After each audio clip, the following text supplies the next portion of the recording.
The millionaire, Richard Harrington, was a man who believed in control, order, and routine.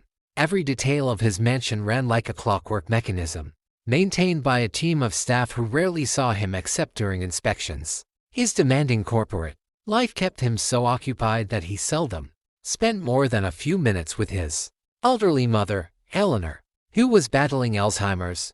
To Richard, her condition was just another problem to manage through doctors, nurses, and medicine. He never once considered that what she needed most was not medical care, but human warmth. One quiet afternoon, Richard returned home unannounced, surprising everyone. He wanted to grab some documents before heading to an urgent board meeting. As he stepped through the polished marble hallways, he heard a faint murmur coming from the living room.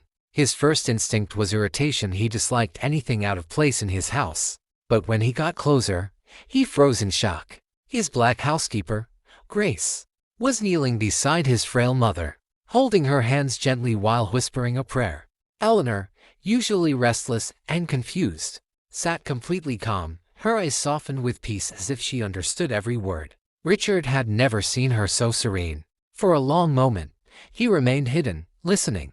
Grace's voice carried sincerity, asking for Eleanor's comfort, clarity, and strength. She wasn't praying for herself, but entirely for his mother. Richard's chest tightened, and for the first time in years, guilt washed over him. He realized he had given his mother everything money could buy: doctors, treatments, and luxury, but not the one thing she craved most: presence and love. When Grace finished, Eleanor smiled faintly and whispered, "Amen," before patting Grace's hand like a child grateful for comfort.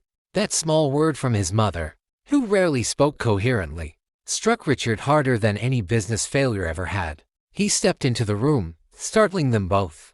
Grace quickly rose, apologizing, thinking she had overstepped her role. But Richard shook his head, his voice breaking as he said, "No. Thank you.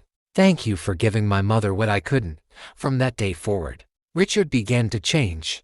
Instead of running from the home he had turned into a hotel, he spent evenings sitting with his mother, sometimes silently, sometimes praying with her. Guided by Grace, the cold mansion slowly warmed into a place of care and connection. Richard never forgot the day he walked in unannounced and witnessed a truth money could never buy: that love, compassion, and faith were the greatest wealth of all.